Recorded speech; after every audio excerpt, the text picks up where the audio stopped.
how do you get somebody to start to think bigger? Everybody gets stuck. You're usually living out of sync with your values when you feel stuck. Remember, I talked earlier about how important it is to me personally and hopefully to others to live a life of congruence so that what you do every day is rooted in what you deeply value. Otherwise, you might be living a lie. Probably 75 or 80% of my success and your success is getting really clear on our why. And second is to find Brian Tracy is probably one of the most influential self-development individuals, maybe 20, 30, 40 years ago, him and the whiteboard. His sayings are so true today, just like they were back then. You've had access to some incredible people, obviously, Marshall Goldsmith. What did you grab from those mentors? Yeah, I wish we had a lot of time because I've got some good stories. But from Brian Tracy, he had a famous quote. He used to always say, "We are not a product of our circumstances. We are a product of our choices."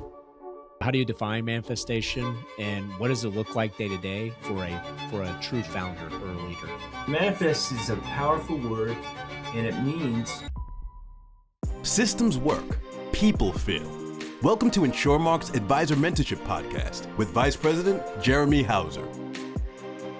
Welcome back to this week's episode of the Advisor Mentorship Podcast. I'm your host, Jeremy Hauser, and as we come off our last couple of episodes, we've been diving deep into businesses, talking a lot about some entrepreneurial advisors, how we're hiring people, how we're also becoming better CEOs instead of just financial advisors. And one of the next guests that I have here for today's show, you're really going to like. He actually spoke at our Founders Club experience here in Houston back in February. So as we're kicking off the second quarter here of 2026, we have David Butler on today. How are we doing today, David? Hey, Jeremy. Thanks for having me. Looking forward to chatting with you. And most importantly, too, so for the listeners, for the most part, your background's incredible, especially around leadership. And as you spoke at our recent Founders Club experience, you were sharing some great insights. You have some awesome mentors and people you've talked to in the past. So for those that maybe didn't get a chance to be or join us in here in Houston, tell us a little bit about your background and what you're currently doing right now with your company. Great. Well, I've been around for a while. I'm going on 40 years of my career since I finished university.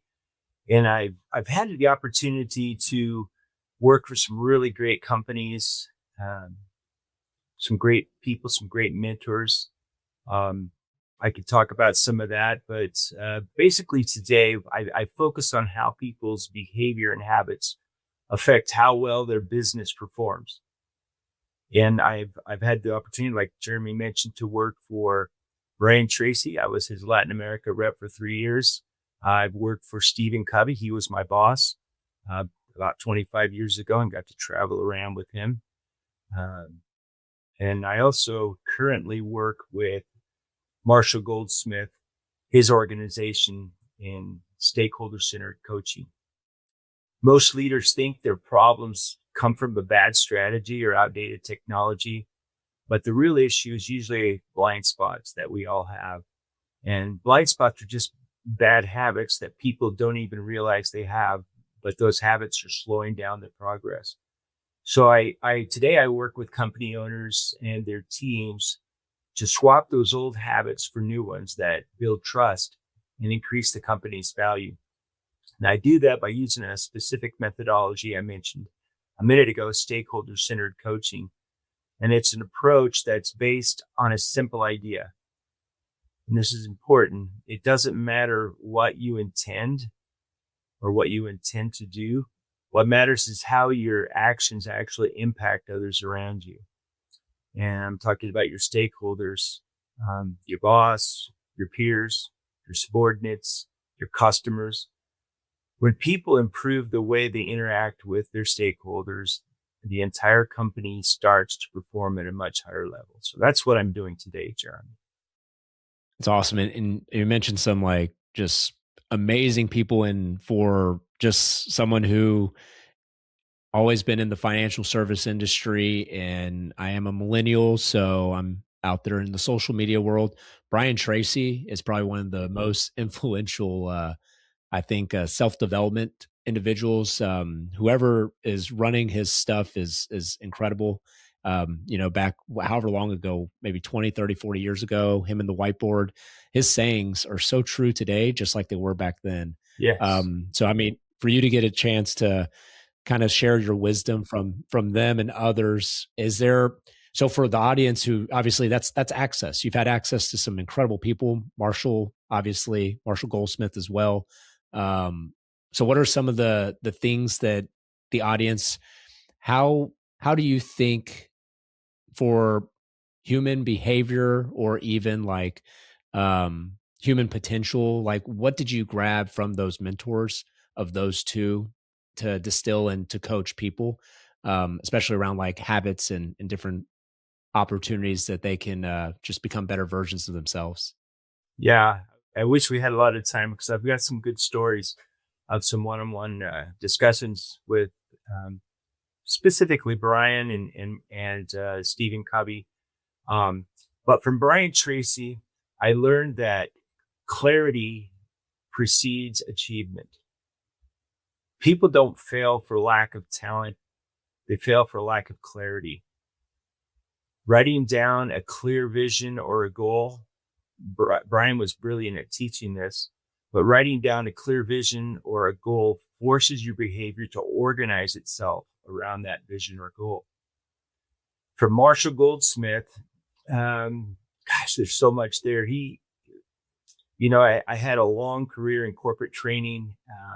Didn't really get into the coaching world until around 2017 when I came across the work of Marshall Goldsmith. And I learned that awareness isn't change. Knowing what to do isn't the same as doing it.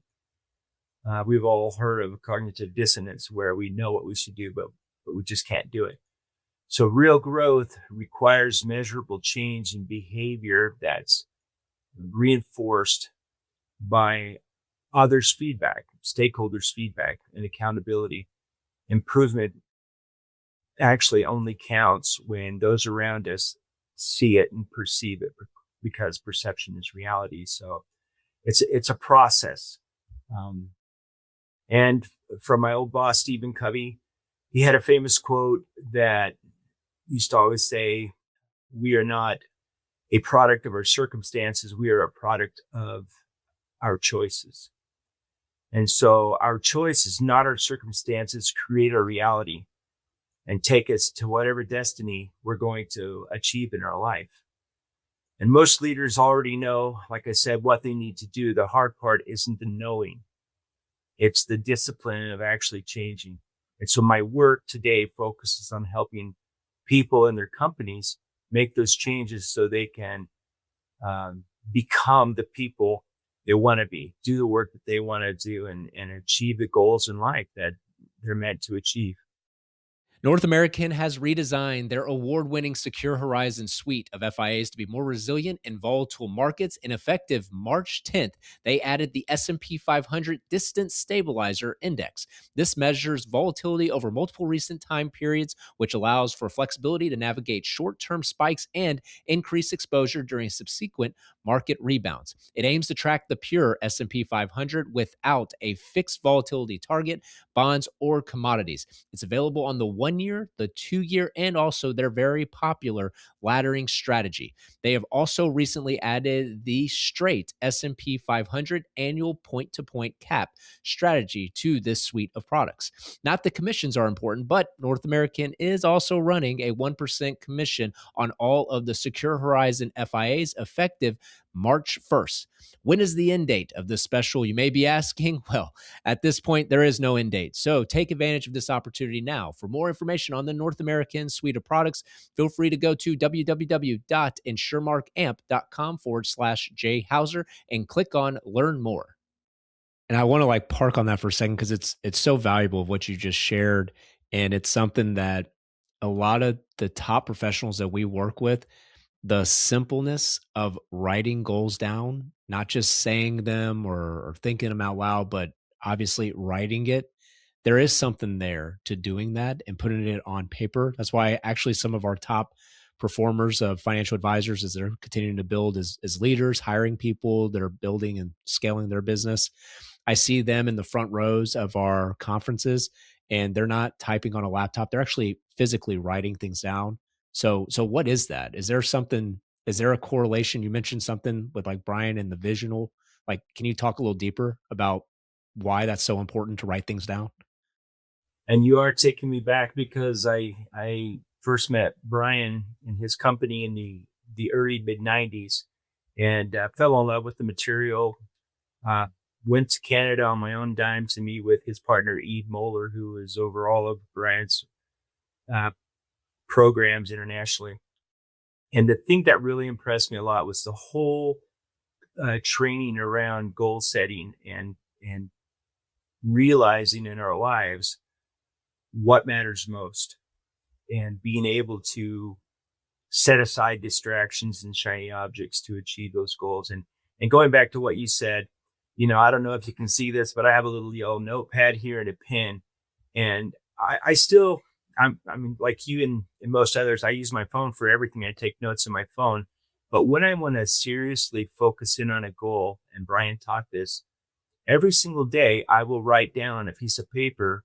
I will physically pick up the pen and write it down because there's a connection between the physical effort of writing and creating that goes from the pen to your hand to your brain that starts to create the visible from the invisible.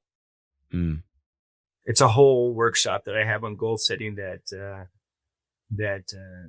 takes us much deeper into that whole connection between the written word and what we actually bring about in our lives. As a financial professional, balancing income needs today with planning for tomorrow is not easy. That's where Talcott Financial Group comes in. New name, proven strength, built on decades of experience and backed by over $126 billion with a B of assets. With Everguard Assurance 10, you can deliver competitive guaranteed income through Early Path for income now or Future Path for income later. Stronger income, clear choices. Talcott Financial Group is built for what's next. See talcott.com/resources for more information. That's Talcott, TALCOTT.com/resources. So knowing that too, and that's why I wanted to talk, and that's why I'm excited to bring you on here, because self-development, obviously for everybody on the call, but me included, selfishly, there's a lot to do with here in the conversation I'm having with top leaders around manifestation. And what you just mentioned there, pen to hand, then to brain, visualizing, making it real, and just starting to move a little differently because it's almost like you got to believe you're already there before it happens. So how do you define manifestation? Just for the audience listening, like in your own words or based off what you've gathered from some of those mentors yourself. So how do you define manifestation and what does it look like day to day for a true founder or a leader?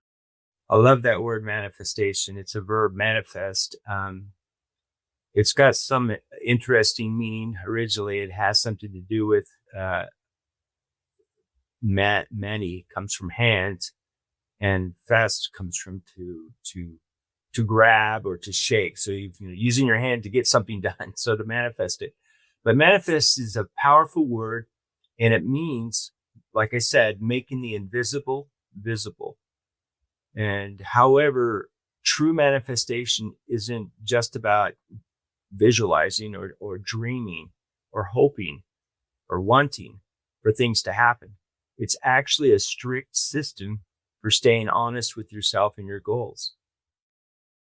To make it work, I use something called the productivity pyramid. And this goes back to my days with Franklin Covey. Stephen Covey had a partner who started a company called Franklin Quest. Some of your listeners will remember the old Franklin planners. And there used to be Franklin stores in the malls. And you would go in and buy your planners and your refills every year and your pens and everything, the accessories. And it was a whole system. And Hiram Smith was the founder of that company. And I knew Hiram really well. He would also come and we would visit large accounts and government accounts together in the area that I was over for Franklin Covey. And he taught this whole thing about the productivity pyramid. So I want you to imagine a triangle.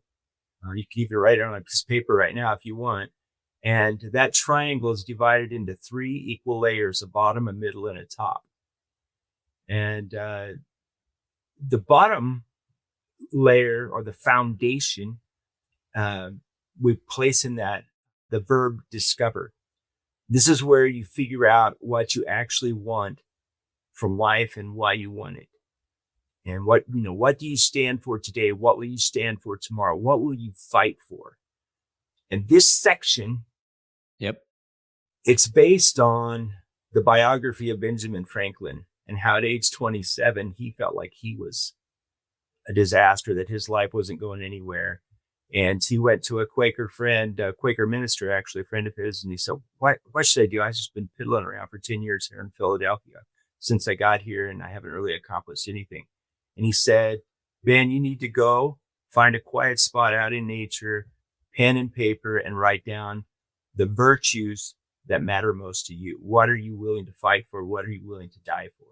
And so he did it, and he went out and he sat under a tree and spent the whole day without food or drink, and literally wrote down 12 virtues, he called them, frugality and thrift and many different things. And so when he came back and showed that list to his Quaker minister friend, he said, Ben, this is wonderful. You need one more. Add humility to your list. And so Ben Franklin added humility. And then what he proceeded to do is he had 13 virtues, and every week he would focus on one of these virtues and try to live it, try to be it the best that he could and not get distracted. And then the next week he would go on to another virtue. And that would allow him to cycle through his 13 virtues 4 times each year. In his early 50s, he wrote his memoirs, and then later he wrote more in his early 80s. He lived a long life, but he said, I felt like I became one with all 12 of my virtues, but humility I always struggled with. I guess it wasn't really mine. His biography is very interesting. And so Hiram Smith founded his company, Franklin Quest, on that principle, and he taught this productivity pyramid. The second layer of the foundation is the middle layer, and we put the verb plan. So the bottom is discover, the middle is plan. And this is where you design the roadmap to get there. When I first sat down and did my own Ben Franklin experience on my 25th birthday many, many years ago, one of the virtues, we call them governing values today, one of my governing values that I felt that I would be willing to fight for, maybe even die for, God, country, family, but also, wealth and my health and my intellectual development, many of those things. One of the things I wanted to do that would be a long-term goal in one of my values, my health values, was to someday run a marathon. And I told that story at the Founders Club. I got to a point in my career where I was very unhealthy because I was living a fast life and doing a lot of work and traveling around. And I ran this marathon after a year of working and focusing on it. And it was one of my long-term goals. But it took me 5 or 6 years from the time I wrote it down, pen to paper, when I was 25 until I was 30, to actually manifest. And so part of this manifestation is productivity pyramid. The second is the middle area is to plan. So we have discovered what our governing values are. We have articulated them. Now we are planning long-term and intermediate goals that are rooted in those values. If the goals are not rooted in those values, anything else we do in life is living a lie. And I never wanted to live a lie. I don't want to live a lie today. And so the top section of that pyramid, productivity pyramid, or the triangle, the word act, it's a verb as well. Discover, plan, and act. And this is where you finally roll up your sleeves and do the work that will manifest the goals that you've set for yourself, that will manifest congruency in your life, that you're living from purpose and mission and not laissez-faire. Let's just see what happens, leaving it to fate like most people do. Gallup talks about every other year they come out with an engagement study, a global engagement study, 143 countries, I think. And they talk about what percentage of people at work, in whatever work, are engaged or truly engaged and living on purpose. and what percentage are just, getting by and in survival, satisfied, but not, they're always thinking there's greener grass somewhere. And then what percentage are completely disengaged and don't know where they're going. And in the US, only about 30% of people self-identify as truly engaged. And we all want to be there in whatever work we do. We want to be truly engaged. We want to love what we do. And so the way we get there is through this whole concept of manifestation that you've asked about. So to manifest means so much more than just getting stuff done. It's making sure your daily behavior, your daily actions, your daily choices reflect your real goals, your real values, instead of just some problems you're trying to solve. And this helps you live with integrity and purpose and become the person you were meant to be for yourself and for your loved ones. Rev it up. A powerful new way to help clients start strong is here. Introducing Bonus Rev, the new fixed index annuity from Revel One Financial, featuring 2 premium bonus options designed to boost accumulation value from the start, subject to a vesting schedule. The core premium bonus rider offers up to 16% premium bonus applied to the initial accumulation value, or choose the max premium bonus rider with up to a 22% premium bonus for an even stronger start. The max premium bonus has an annual product fee of 0.95% of the accumulation value. Bonus Rev also includes, get this, the index lock rider, giving clients the ability to lock in index performance with manual or automatic lock options as markets change. Stay strong, stay nimble, don't idle. For more information on Bonus Rev from Revel One Financial, go to www.insuremarkamp.com/J Hauser and click on Learn More. Such good advice here. And those that are tracking with this, a lot of good wisdom here. So what are some non-negotiables? Especially, I really want to harp on this though. So beautiful analogy: act, plan, discover. In our Founders Club experience, the whole theme was E = execution. So that would go in that act. It's like, we give you all this information. Here's some good stuff, some good resources and tools to grow your business. So then it comes down to that few of who's going to execute with the information we have. So let's talk a little bit about like non-negotiables when it comes to daily habits or routines. What do you see in like the day-to-day for founders and leaders in order to stay on the right trajectory? What are some non-negotiables as a leader?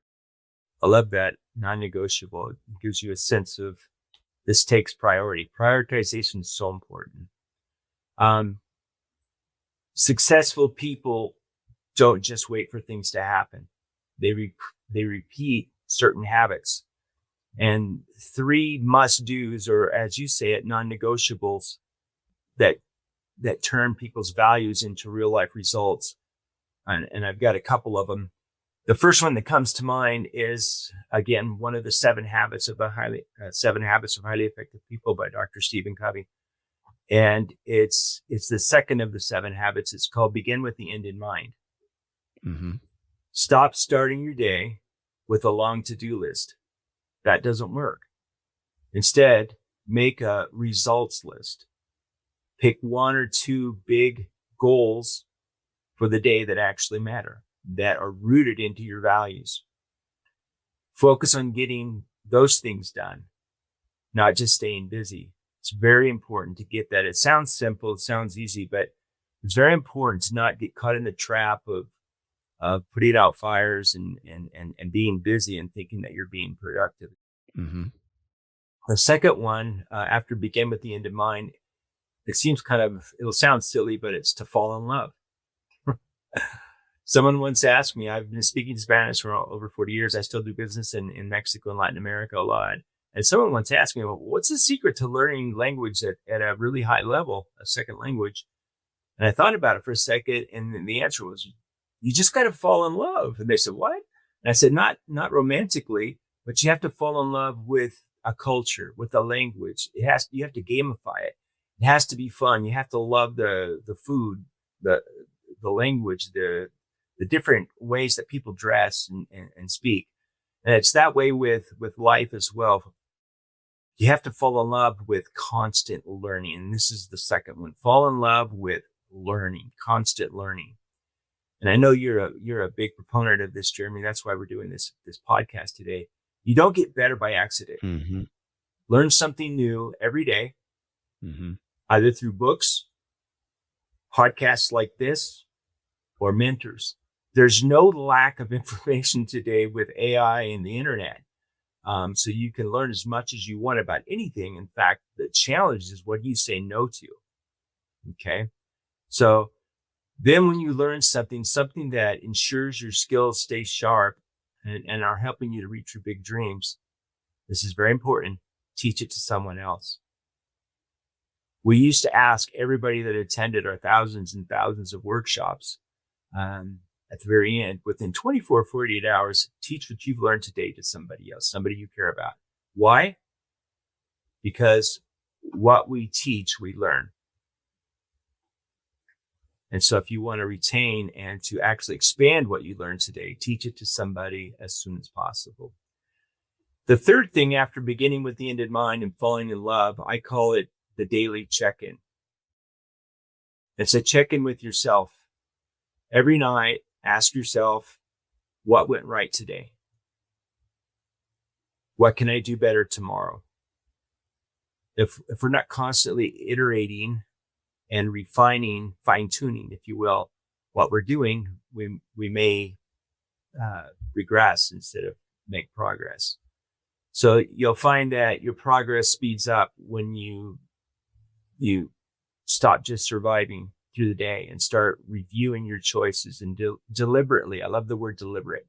Be deliberate. Align your choices with your purpose. You'll improve faster than anything else that you could do by doing that. So the three are: simply begin with the end in mind, fall in love with constant learning, and daily check-ins with yourself. Big news from Ibexus. California is officially live. The Ibexus fixed index annuities, the FIA Plus, Wealth Defender, and Wealth Defender Bonus are now approved and available in California, opening the door to one of the largest retirement markets in our country.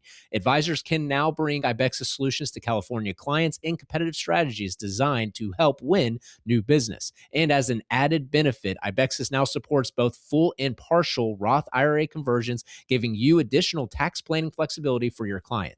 To learn more, visit ibexus.com, no login required, or contact the Ibexus sales desk at 888-717-1003. Contact them today.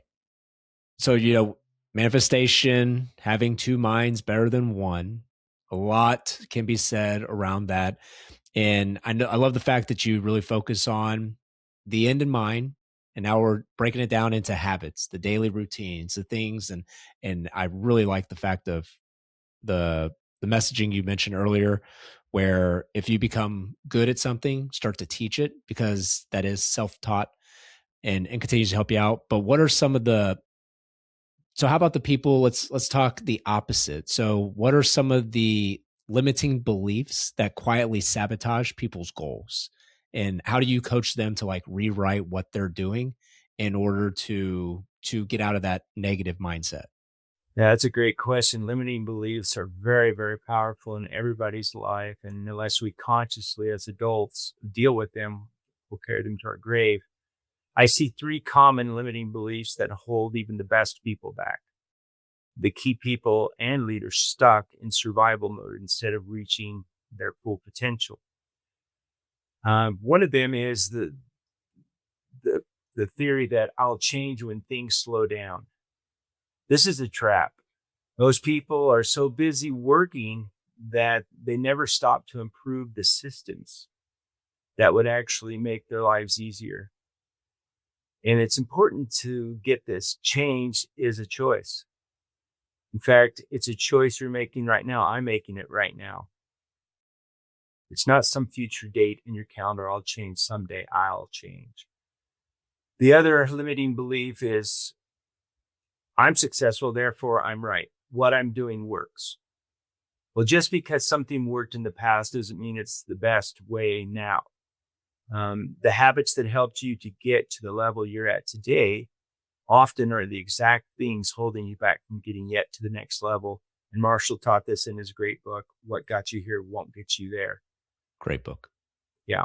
And then finally, I think the third limiting belief that really stands out to me is I have to do this on my own. I have to figure this out alone.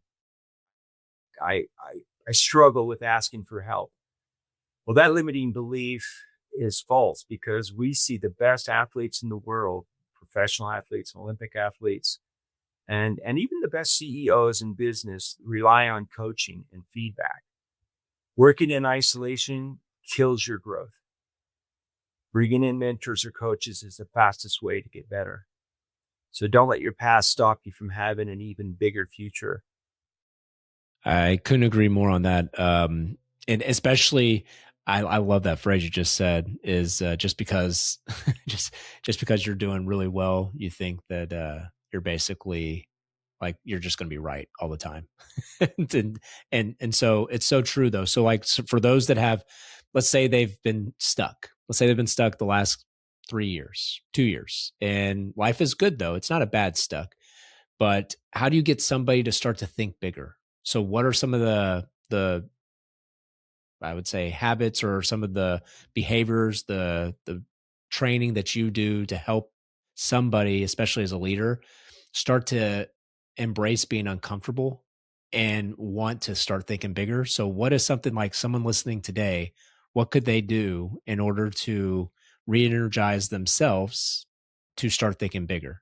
Yeah, I'm going to try to, make this a concise answer, but everybody gets stuck. We all feel stuck, and you're usually living out of sync with your values when you feel stuck. Remember, I talked earlier about how important it is to me personally, and hopefully to others, to live a life of congruence, so that what you do every day is rooted in what you deeply value.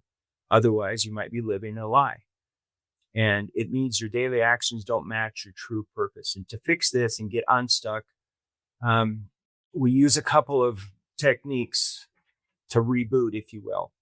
First is go back and revisit your foundation, that discovery segment of the productivity pyramid at the very bottom. It's the most important thing. It's probably 75 or 80% of my success and your success is getting really clear on our why. And second is to find gaps in our habits. You aren't stuck because you're not talented. You're stuck because of your habits. And what someone at the next level would do every day, ask yourself, what would Jeremy do every day? Literally pattern yourself out of after other people that are successful. So it comes down to going back to your values, making better choices, and then finally, and this to me is the magic. It's the secret sauce of everything. Use feed forward. It's a concept we talked about at Founders Club. Don't try to change everything at once. Ask your team, your stakeholders for suggestions for the future. Then choose 1 or 2 habits at a time and get better. Small changes repeated over time, over and over, lead to massive results. Legacies are built out of small and simple things, consistent behavior over time. So getting unstuck isn't about wishing, it's about making sure your daily behavior matches what you want to be, do, and have. I mean, you mentioned, I love that. The concept also that I'm a visual person, so I think of small hinges move big doors, right? So when you say that, what's one or what's 2 small hinges? What are small habits for somebody who is wanting to start that journey in your experience? Yeah, in my world, small hinges are the daily habits that decide the direction I take in life.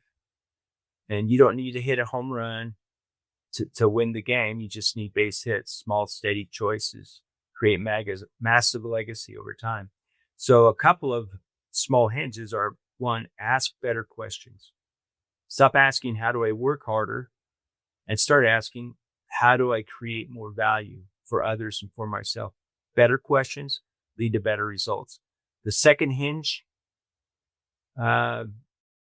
schedule some thinking time. Everywhere I've ever lived, every house I've ever had or apartment, I always have a place and a chair, and I call it my thinking chair. Most people live a life of confusion because they only react to problems.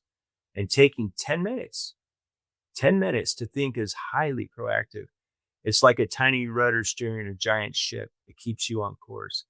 So manifestation that we talked about before isn't a one-time event. It's not an event. It's a process. It's the small hinges of daily discipline that eventually open the door to your big future. Best-in-class service equals more FIA efficiency and greater profitability. Are you frustrated with the antiquated service approach of most insurance companies? You leverage today's modern technology. Why shouldn't your insurance partners do the same? Aspida is a technology company that specializes in insurance, specifically fixed index annuities. They issue policies quickly, seeing some issued as fast as 5 seconds. True story. Provide robust data and reporting capabilities for you and your clients, and maintain a singular focus of making business simple and efficient for you. They also announced their recent ability to gain exposure to the reliability of U.S. equity, along with the growth potential of the world's most recognized cryptocurrency, Bitcoin, through the BlackRock U.S. Equity Bitcoin Balance Risk Index. If you're looking for a more efficient approach to your annuity business and a tech forward index option with no risk inside of the Synergy Choice FIA series, check out Aspida today. And actually, so the 10 minutes, there's a gentleman, oh man, Jeff Olson, I believe, and he wrote a book called The Slight Edge. One of my top favorite books ever. You know, in the order. So I would say, like, I always throw out Atomic Habits with James Clear, but after listening to that book, it's actually on my top 5 reads for this year for advisors. So the Slight Edge is literally more of a, all right, now that you're thinking big picture, it's the like the micros, the little bitty changes. And one of the things they talk about, or Jeff talks about in that book, is basically just read 10 minutes a day. So and it aligns with what you just said, 10 minutes. So that's incredible. So just 10 minutes of thinking. And what does that do for somebody? Is it just block out the noise? Is that what it is? Or what does that do? Yeah, exactly. You know, we're in such a hectic world. So much information coming at us all the time. So many problems to solve. And we're actually engineered as human beings to be in nature, to have thinking time, to process things, to use our brains. And so it's like Stephen Covey, the 7 habits, sharpen the saw. You know, we could go through the parable of the lumberjack, but really that's sharpening the saw. 10 minutes a day in the morning or at night to just block everything out and to settle your thoughts and your thinking and just get clear on where you're headed. If you don't know where you're going, you won't get there. I think what you're saying is so spot on. So somebody who has the next 12 months ahead of them, they're looking, or by the end of this year, what's maybe another book for someone who, and honestly, I just started listening to a lot of Audible books at the beginning of last year. So it sounds like I'm this like intellect. I'm really not. So, but it just so happens a lot of those books that I listen to when I run happen to be right in this realm. And there's something to it though. It really levels up your mindset and puts you in a good state of mind day in and day out. So what would be like someone who's just starting this journey? What would be maybe a book or two for them starting this experience, in your opinion? Yeah, definitely The Slight Edge by Jeff Olson is good. Most of the books coming out today are a synthesis of a lot of the classics. So don't forget the classics. Read the classics. Yep. And read books that have worked for decades. It's evergreen information, like The 7 Habits of Highly Effective People by Stephen Covey, or Maximum Achievement by Brian Tracy. Maximum Achievement is life-changing. It used to be called the Phoenix Seminar, and it's a wonderful book, Maximum Achievement. These books teach you how to build a strong foundation. Mm-hmm. You know, going forward, I think you mentioned having a great year. Just don't try to change everything. Don't try to change our whole life at once.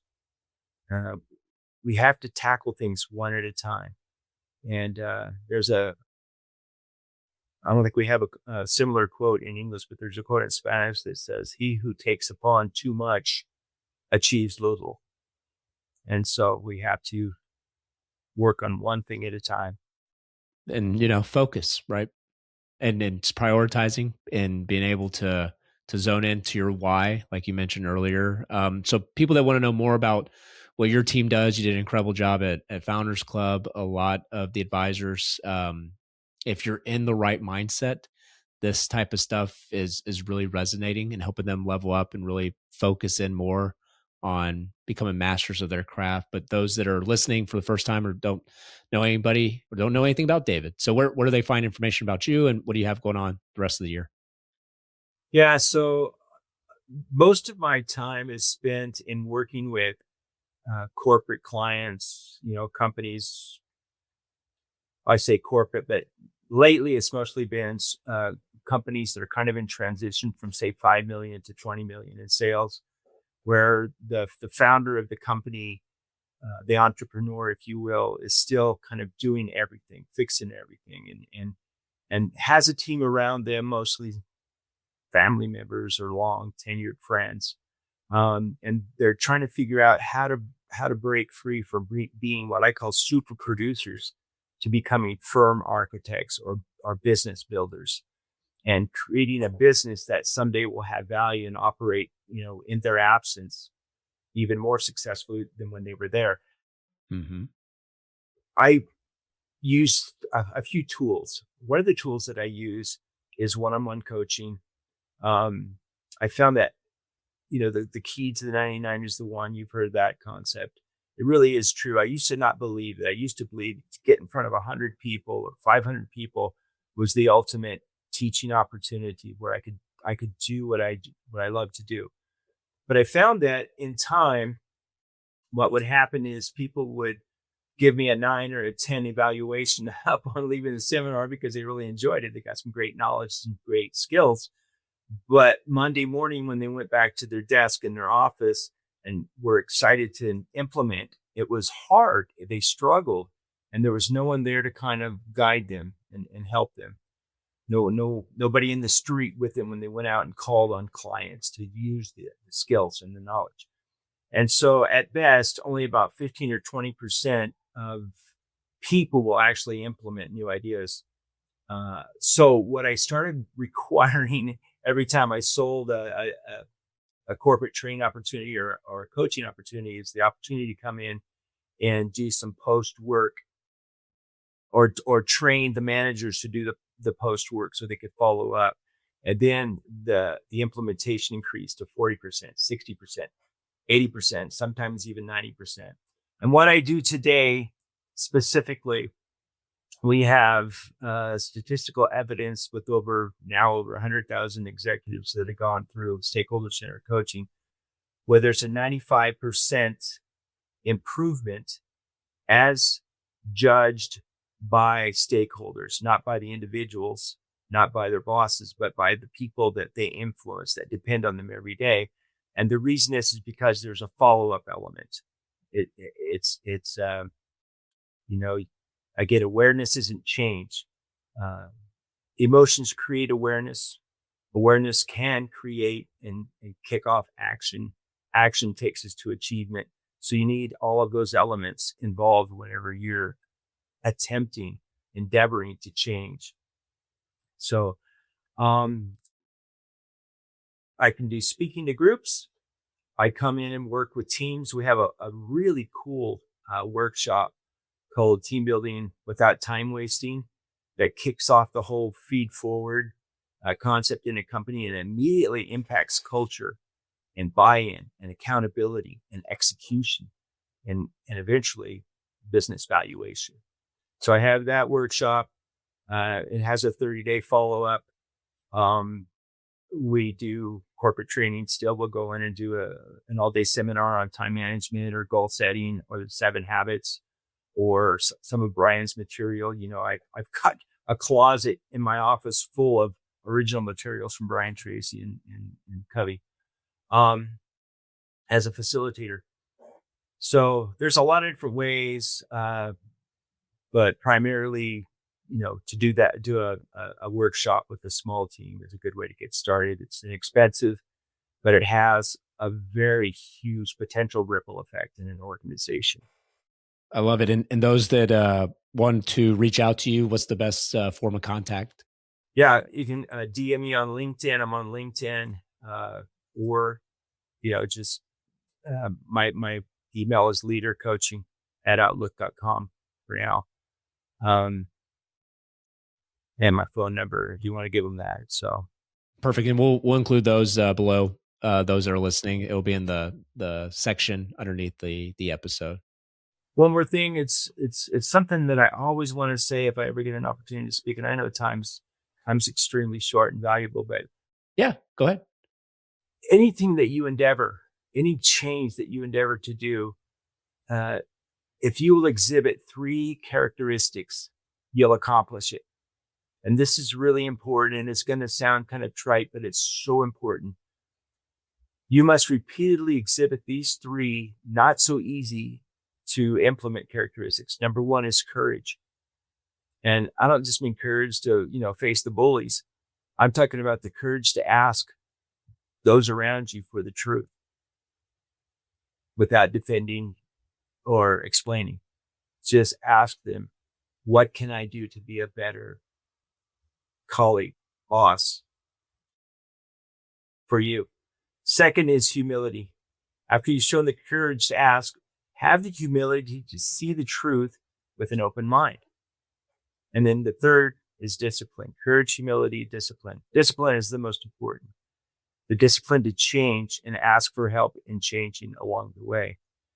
And, persist in doing that. If you do that with humility, courage, and discipline, the people around you will notice it very quickly, and they'll gravitate, and it will build them. They'll learn with you. They'll champion you and cheerlead you. And before you know it, you'll have a business that is worth a lot more and a life that's a lot happier. David Butler, thank you. Thank you very much. And thank you also to the listeners for tuning in to this week's episode of the Advisor Mentorship Podcast. Make sure to subscribe on your favorite listening device to our YouTube channel at Jeremy Hauser AMP, and also tune in to our LinkedIn channel as well at Jeremy Hauser. And remember, as you're sharing this episode with a friend or a colleague in a world full of betas, be an alpha.